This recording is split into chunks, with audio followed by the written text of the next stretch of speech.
Kody Brown sits alone in the dimly lit living room, his hands shaking as he unfolds an unmarked envelope. The paper inside is worn and creased, the handwriting hurried and uneven. His eyes race over the words, each sentence landing like a blow to the chest. The letter claims he has a child from a relationship outside the family, a secret he never confessed to anyone. The room feels smaller, the air thick with dread. He stares at the final line, a warning that the truth will come out in court if he doesn't act. His heart pounds louder than the ticking clock on the wall. If this is true, everything he has built could collapse in a single moment. He crumples the letter in his fist, breathing hard, trying to make sense of it. The family has faced tension before, but this is different. This is a direct threat, and he knows the wives will not forgive him if they find out from someone else. But what if they already know? The thought makes his stomach twist. Somewhere deep inside, a small voice whispers that maybe, just maybe, Robyn knows something.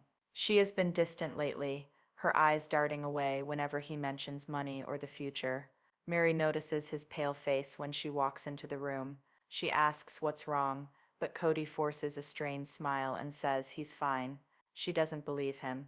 Over the years, she's learned to read the subtle signs of his stress, the clenched jaw, the tapping fingers, the way his voice wavers when he tries to sound calm. That night, while Kody pretends to sleep, Meri quietly checks the trash can and finds the torn remnants of the envelope.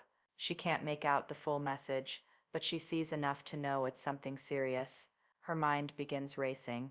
If Kody is hiding something, she needs to know before it destroys them all. Stay with me, because what Meri does next will set off a chain of events that none of them can ever undo. The next morning, Christine drops by unexpectedly, bringing coffee and a forced smile.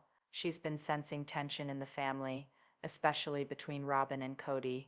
As they sit at the kitchen table, Christine notices Robyn avoiding eye contact and speaking in clipped sentences. Christine presses her gently, but Robyn deflects, saying she's tired. When Christine leaves, she can't shake the feeling that Robyn is hiding something. Meanwhile, Meri secretly hires a private investigator, someone discreet who won't alert the rest of the family. She knows it's risky, but the scraps of paper she found haunt her. She needs answers. Days later, the investigator delivers a file with shocking details. A woman named Laura claims she had a relationship with Kody years ago and gave birth to a child. The file also contains a copy of the exact letter Kody received. Meri's hands tremble as she realizes this isn't just a threat. It's real. Later that evening, Meri decides to confront Kody. She walks into his office, the file clutched tightly to her chest. But before she can speak, she notices something strange. On Kody's desk, partially hidden under a stack of papers, is another copy of the same letter. This one isn't torn or crumpled. It's pristine, like it had been carefully kept. A chill runs through her. If Kody destroyed his copy, whose letter is this, and why does it look untouched? You won't believe whose hands that letter passed through before it ever reached Kody. Meri confronts him carefully, asking why he's been so distant. Kody dodges her questions, growing defensive and angry. He claims he's overwhelmed by family drama and financial stress, but his voice cracks when she mentions trust. Meri doesn't push further, knowing that angering him now would shut him down completely. Instead, she slips the untouched letter into her bag when he isn't looking. That night, she calls Christine and asks to meet in secret. The two women sit in a quiet diner, the hum of conversation around them fading into the background.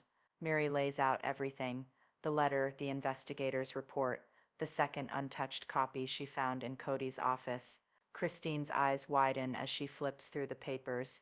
She feels a mix of shock and betrayal.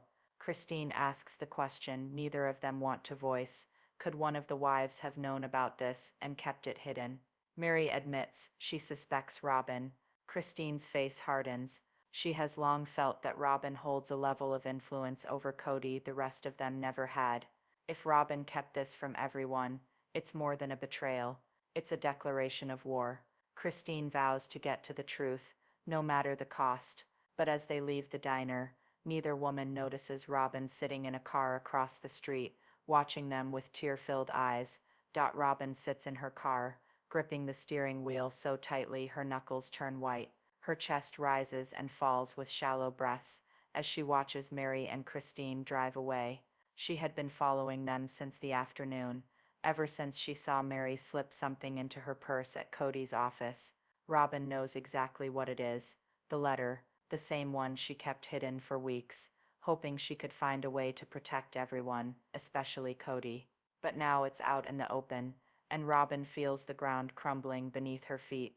Tears blur her vision as she whispers to herself, trying to justify her silence. She tells herself she was only trying to shield the family, that revealing this secret too soon would have destroyed them. But deep down, she knows it was fear that kept her quiet, fear of losing Kody's trust, fear of Christine using the information to turn everyone against her, fear that if the truth came out, she would be blamed for everything. Back at home, Kody paces the living room, restless and agitated.